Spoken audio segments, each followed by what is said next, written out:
Hello and welcome. Tonight, the dark side of the horse racing industry. Stand by, and they're racing in the Melbourne Cup. I think they're purposely hiding this from the general public because if they were to know, I don't think we'd be getting 100,000 people going to the Melbourne Cup. Rekindling has won the Emirates. We're talking about destroying horses on an industrial scale. It's grotesque, and how it's allowed to continue is beyond me. This is the sort of material that will shape the industry to the core. Oh, God.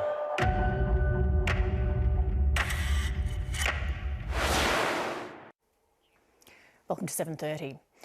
Tonight, we bring you the result of a 2-year investigation into horse racing. Publicly, the industry says it cares for the racehorses in its charge, but what you're about to see challenges that assurance and raises serious questions about the sport's integrity. The ABC can reveal what really goes on when racehorses' lives end in knackeries and abattoirs, and yes, some of what you're about to see is extremely hard to watch. But if you've ever put a bet on the Melbourne Cup or enjoyed a day at the races, surely there's an obligation not to turn a blind eye.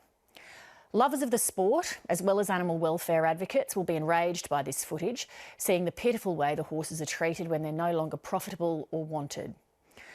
Of course, the content of this story is extremely confronting and we urge viewer caution. It shows the graphic, violent deaths of animals and it is absolutely not suitable for family viewing. This special investigation is reported by Caro Meldrum-Hanna.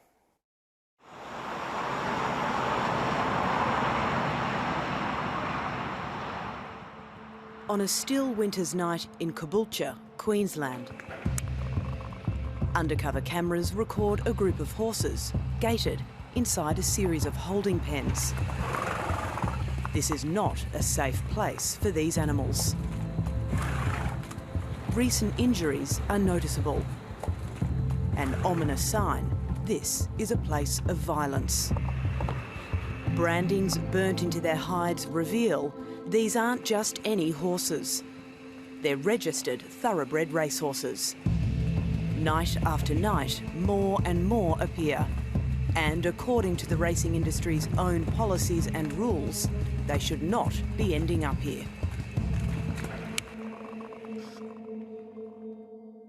Stand by, and they're racing in the Melbourne Cup. It's known as the sport of kings, cultivating and enjoying the support of the top end of town. Rekindling has won. Including the highest office in the land. Cheers to the racing industry. Yeah.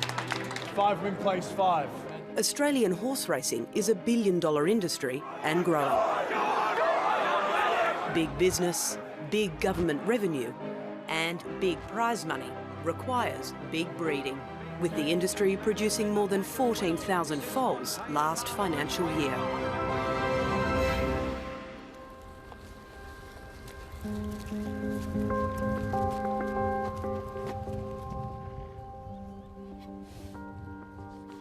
I'm not here to bring down the racing industry or the breeding industry. I want to help them develop a sustainable, ethical model for the future. Is it sustainable and ethical now as it stands? Unfortunately, it's not sustainable at the moment. Paul McGreevy is a veterinarian and Professor of Animal Behaviour and Welfare Science at the University of Sydney. He's been studying thoroughbreds for over 25 years, winning national and international awards for his research, identifying one major issue.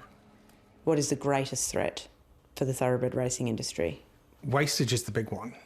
Wastage is a loss of animals from the industry to an uncertain fate. Each year, around 8,500 horses are retired from the track, and according to the racing industry, less than 1% of them are ending up at an abattoir. Figures don't add up.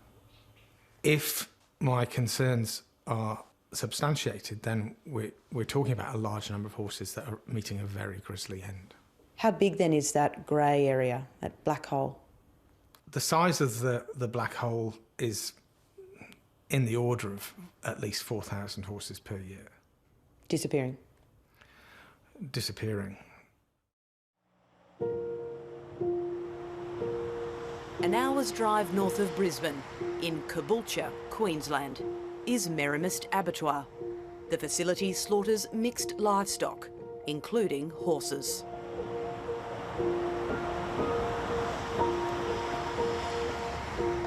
Merrimist is just up the road. It's an abattoir, and they kill these horses for human consumption. So where's the meat going? It goes to various different European countries, Russia as well, and Japan. So Australian racehorses are being slaughtered here and exported overseas? Yeah, that's correct. For the past 2 years, Elio Chelotto and others from the Coalition for the Protection of Racehorses have been watching Merrimist, using perimeter cameras to record the daily activities on the ground. In Australia, it's legal to send racehorses to abattoirs for slaughter. No law protects them. If you stand on the property boundary, on the tree line, and look into the property, you'll see horses being unloaded from there, and horses being unloaded down the ramp, sometimes hit with polypipe. These horses are in fear.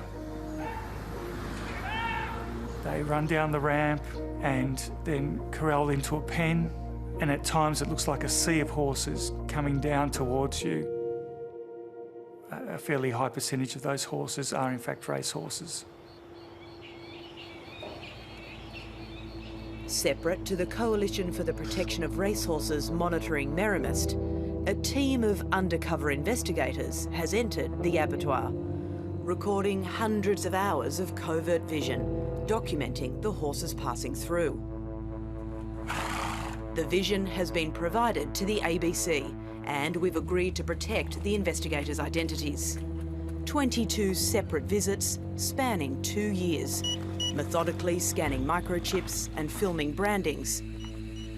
We've forensically cross-matched them to the industry's official record of thoroughbreds, the Australian Stud Book, to reveal around 300 racehorses, representing almost $5 million in prize money, have been detected at Merrimist Abattoir in just 22 days alone. The estimated number per year, arrived at by the Coalition for the Protection of Racehorses, is staggering. Equates to about 4,000 racehorses killed in this one abattoir alone. 4,000? 4,000, probably closer to 5,000.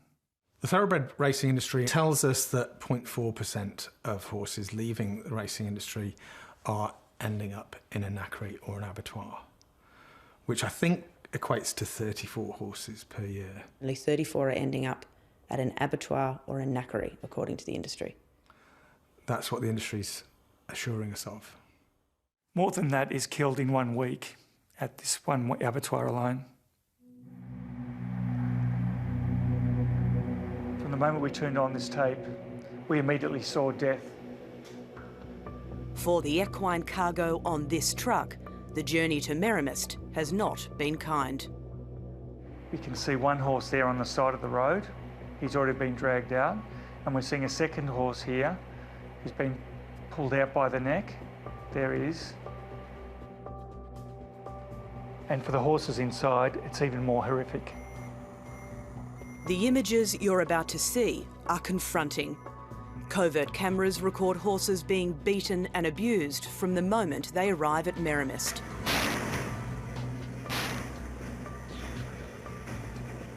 Trampled and trapped.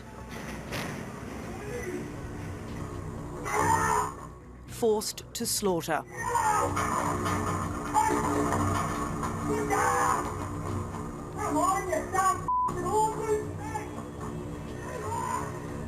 Lashed. With rage and fury.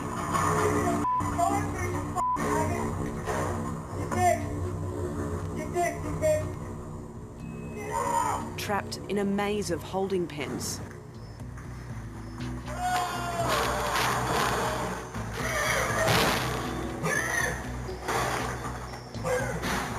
Frantic and disoriented. Subjected to electric shocks.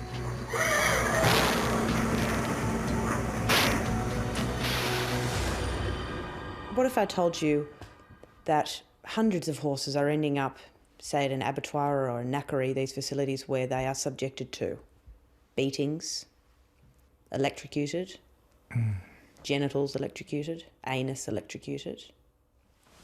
Well, that's disgusting. We've really let those horses down. Well,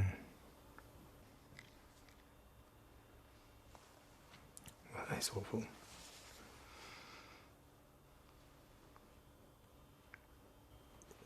It's absolutely unacceptable that we could let our equine athletes down in this way. Undercover cameras strategically installed inside Merrimist's killing room record mass animal destruction. Hundreds of racehorses, many watching in terror, trying to escape. The sounds of slaughter accompanied by the happy hum of music on the radio.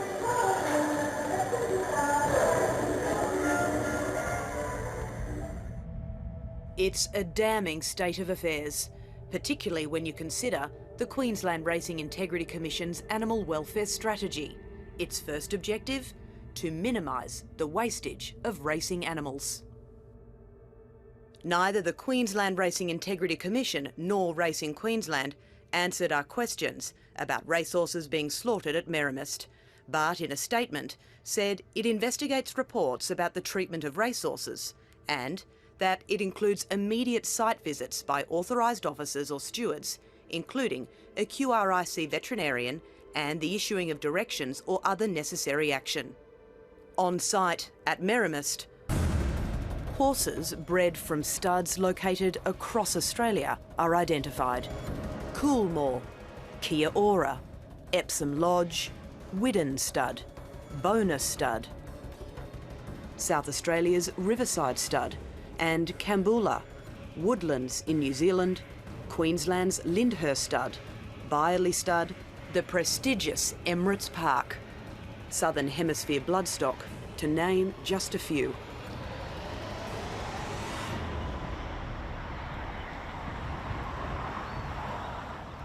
What happened to all of these horses after they left stud? Exactly how they came to end up at Merrimist Abattoir is unclear.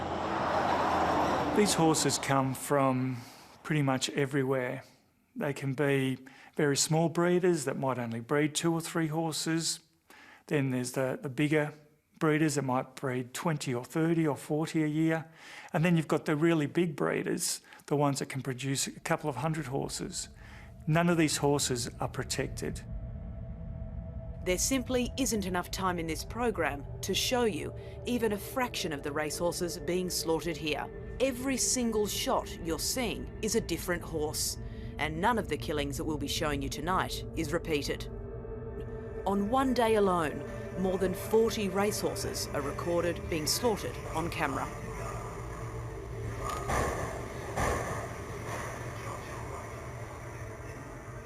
Where are all these horses coming from? These racehorses? Some are coming straight off the racetrack. Some of these horses may have been sold on, they may have been passed on through 2 or 3 people.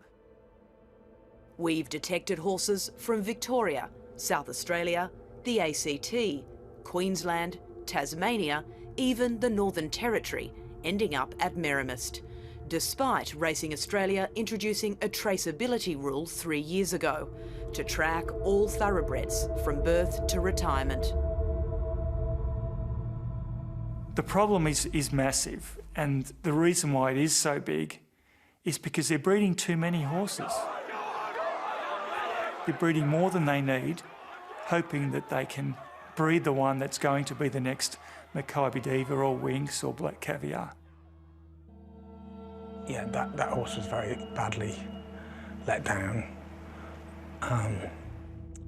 We asked Professor Paul McGreevy to assess Merrimist slaughtering practices. Obviously, that horse took a while to die. It would have suffered. Multiple racehorses are recorded on camera, abused and poorly bolted.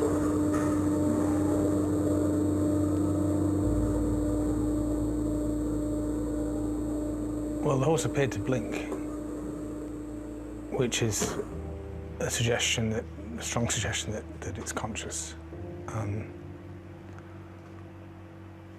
And that's very troubling. That shouldn't be permitted at all.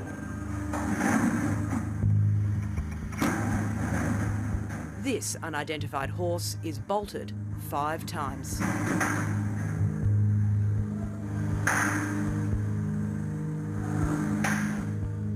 Fourth bolt.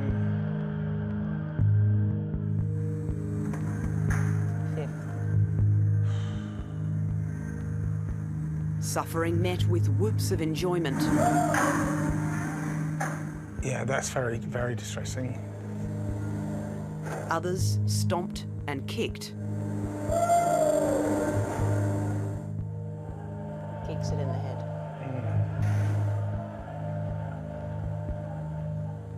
Clearly, there's no excuse for that sort of treatment. That's not acceptable. Of course it isn't. It's disgusting.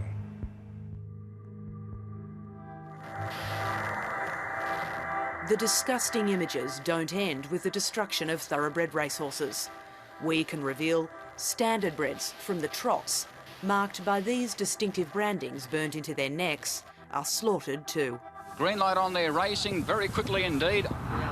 Implicating the harness racing industry, the Pacers, despite its policy of rehoming retiring trotters. 4 grand finals, you beauty! On one day alone, 14 standardbreds are destroyed at Merrimist, back to back, in the space of just 5 minutes.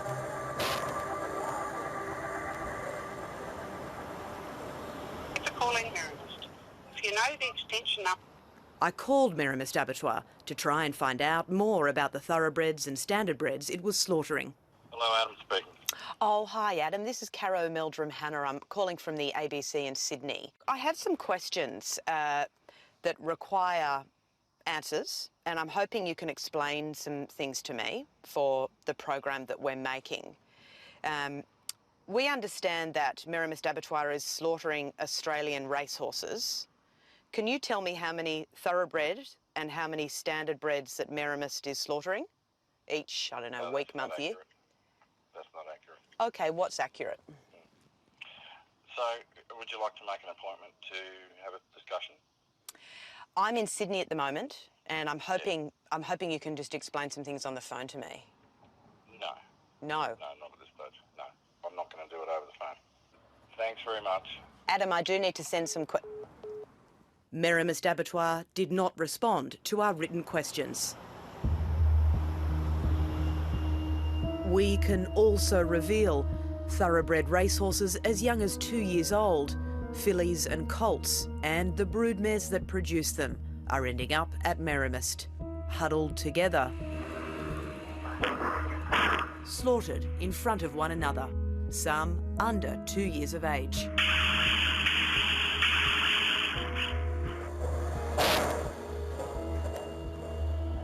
When Elio Cellotto watched this vision, this group of branded horses, he realised they were bred by Hardwick Stud, located in Yass, New South Wales. When contacted by 7:30, Hardwick Stud representatives told us they were not involved in the discarding of their horses at Merrimist Abattoir. They aren't the only horses linked to New South Wales that have ended up interstate in Queensland.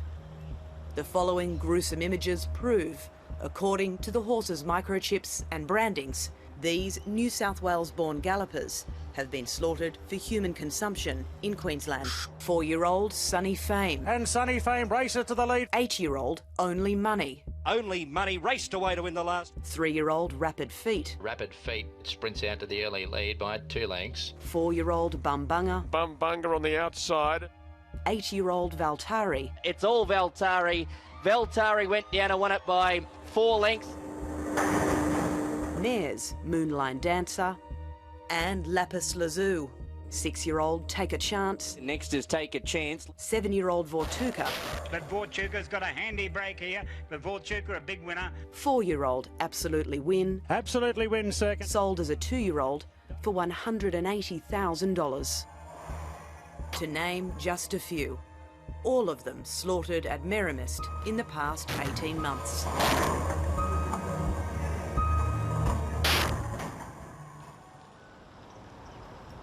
How New South Wales bred and domiciled horses ended up in an abattoir in Queensland requires answers, because under New South Wales rules, it's strictly prohibited.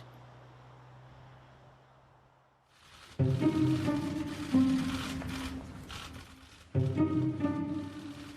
industry that has overseen the slaughter of tens of thousands of healthy dogs. The only humane response is to close that industry down. Thanks, everyone.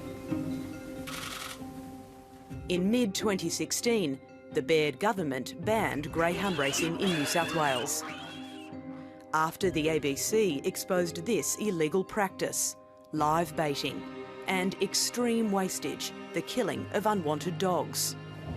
Where will all these dogs go and how will they find homes? Like it or not, the greatest challenge racing has at the moment is welfare. The horse racing industry came together to address its biggest problem. Well, we do have wastage as well.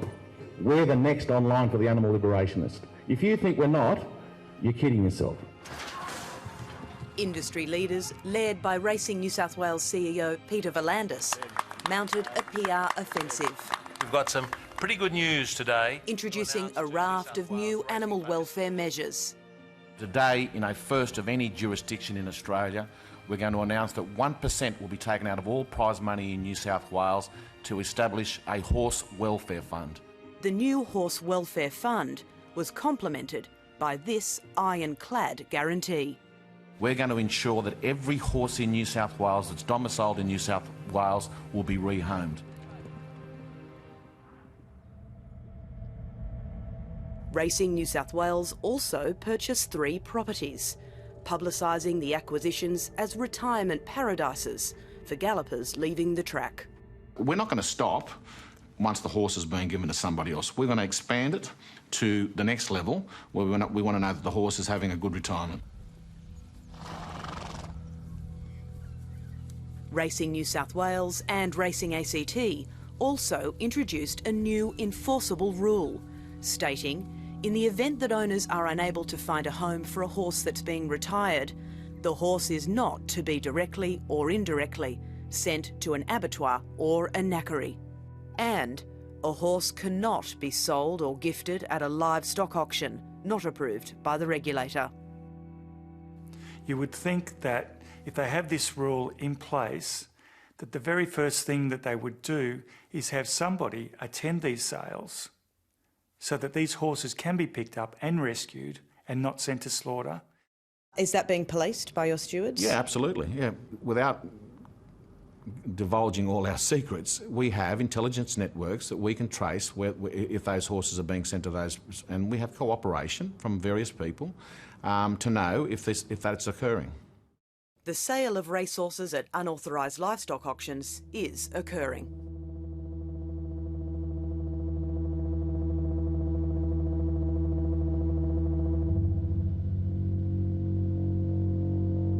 An hour's drive west of Sydney, on the first Wednesday of each month, are the Camden Horse Sales, a popular livestock auction.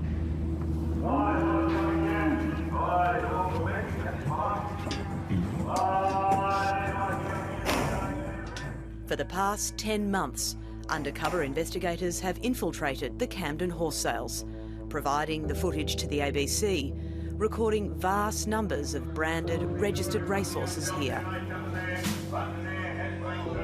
There's nothing preventing the auction house from selling these gallopers, no law against it. And it's not known exactly how so many racehorses have ended up here. But it's a brazen contravention of racing rules if industry participants have anything to do with the trade.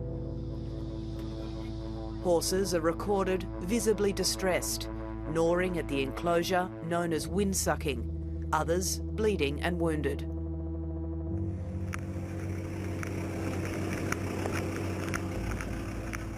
Outside in the large public yard, undercover investigators try to find out more, whether kill buyers known in the industry as doggers, are buying racehorses here.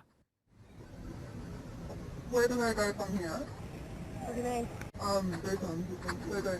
They go to different people that bought them. Some guys come here and they buy a heap of horses. After an awkward pause, the truth comes out. As long as he doesn't do the doggers. Yep. Some of them will go to the doggers. The doggers and their transporters are ever present here, and the holding pens are constantly replenished with the racing industry's wastage, including Downcast broodmare Lady Bryce, 5-year-old Bells Creek, and Glen Appin, almost $40,000 of prize money between them. Incredibly, both mares are listed as active and racing on the regulator's online database.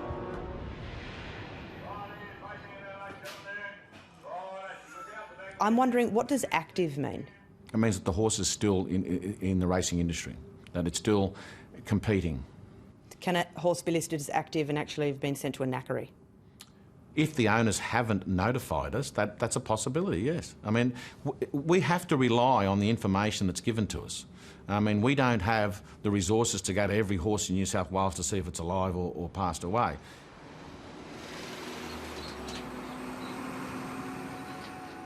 Back at Camden, outside, loads of horses are being driven away. Waiting to load up today's bargains is a large white truck with blue stripes. Undercover investigators strike up a conversation. Where are those ones going? They're going to White Front. Okay. Is that local or? No, it's Cootamundra. Okay. But instead of driving 3.5 hours to Cootamundra, the truck drives just 25 minutes north, arriving here.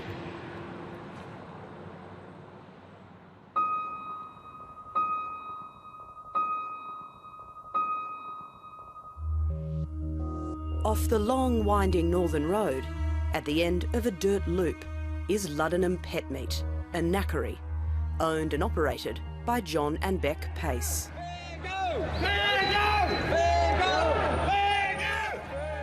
Ladies and gentlemen, I'd now like to introduce Beck Pace. This is Beck Pace. We produce over 20,000 kilos of fresh meat a week.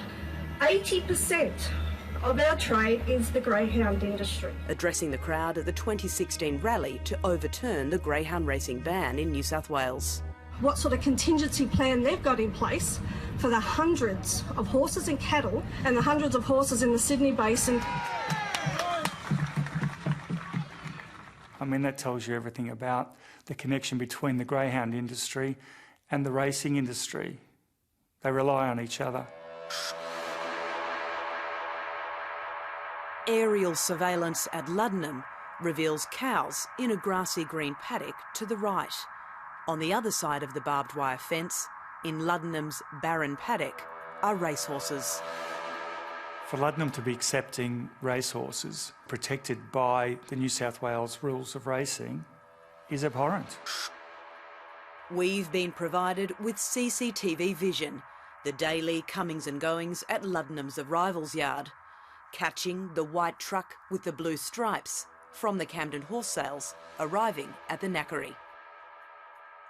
Unloading, leaving emptied of its cargo.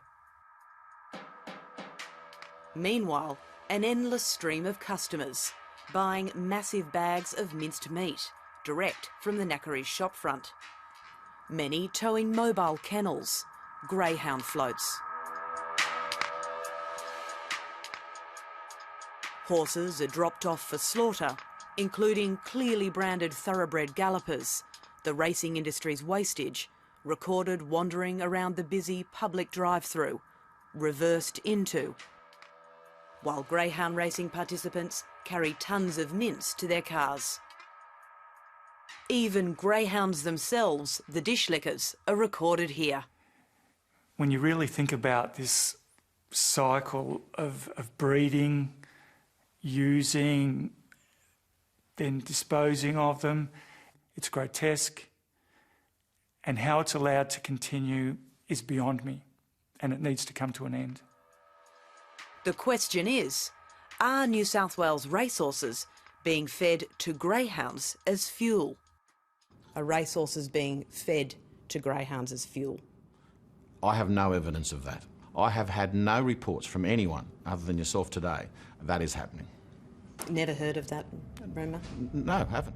But Luddenham Pet Meat doesn't just supply mince to the greyhound racing industry. It also supplies boarding kennels and pet shops across Sydney.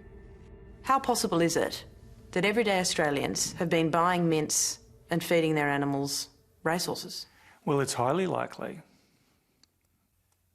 And to know that people can buy their pet food and it comes from a racehorse, I think most people would find it absolutely repugnant. I have seen proof of multiple racehorses ending up at Luddenham Pet Meat after the knackery ban came into force. They include broodmare Courtney's Love. Around the outside there as they work to the turn now is Courtney's Love. 5-year-old gelding Unbuckled, according to the regulator, formally retired in May 2018.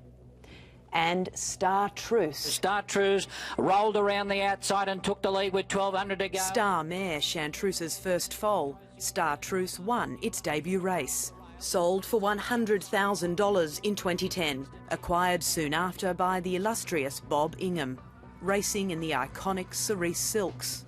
Trained for many years by Australia's master trainer, Chris Waller. And they're racing. Rebel Prince there at the inside.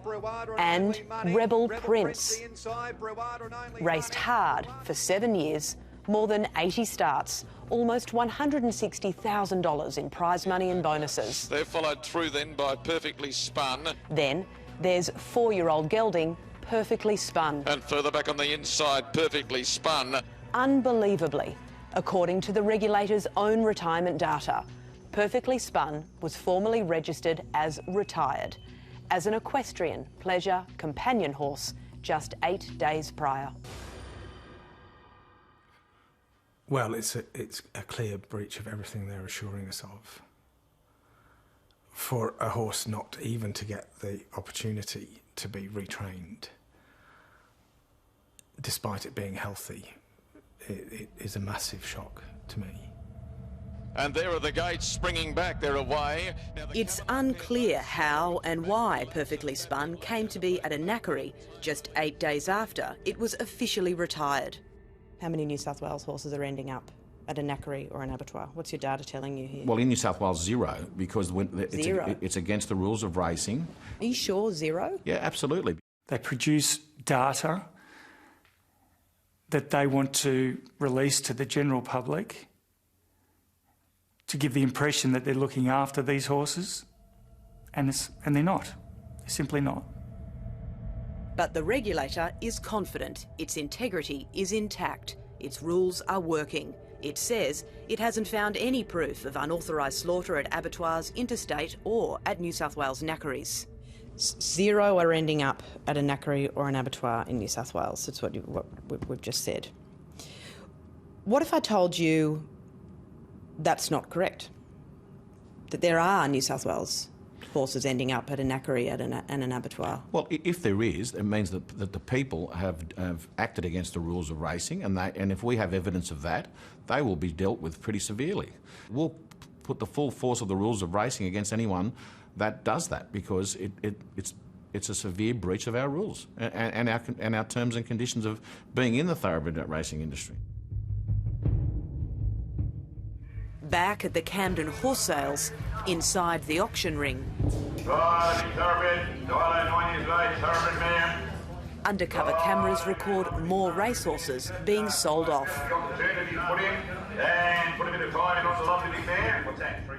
Including mare Milster for $350.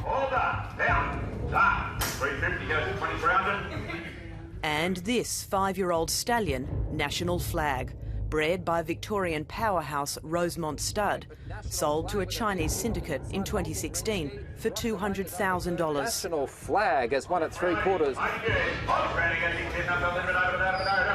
Just 3 years later, National Flag is sold off for a measly $380. Take $380 by Team Holder. Out. That. $380, $2,300. $380 goes to $2,300. Racing New South Wales has a whole integrity department that is supposed to protect these horses from these very situations. No matter how good you are as an administrator, no matter how solid your systems and processes are, you'll never eradicate the 1% no matter how hard you try. And that goes for everything in the community, not just horse racing. There's always going to be an element that do the wrong thing. Some of these people that are going out and attacking thoroughbred racing, what are they doing about the domestic animals, the pets that are abandoned? And, you know, what about the 6,000 dogs that are euthanised each year? What about the 14,000 cats that are euthanised each year? And I think the difference here is, Peter, that thoroughbred racing is a sport and it's regulated. So, but why aren't domestic animals regulated? When you can tell me how you trace cats and dogs, I'll tell you how we can trace our horses. Not my responsibility. No, I'm not a regulator for cats and dogs. You're a regulator for racehorses. No, but I think it should be fair and to all animals, not just horses.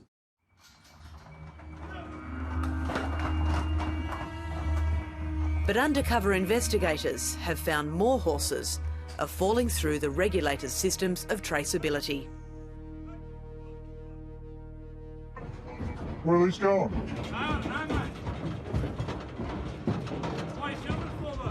Huh? What are you filming me for? Why? Why aren't I allowed to? I'll see you, mate. My photos on that phone, mate. I'll see the fuck out of you. No, well, no, what's going on?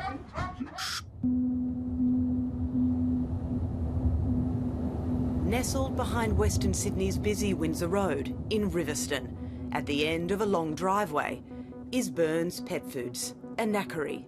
Here, the best is fresh. We've seen proof the following horses have ended up at Burns Pet Foods, condemned to death in the past 10 months alone.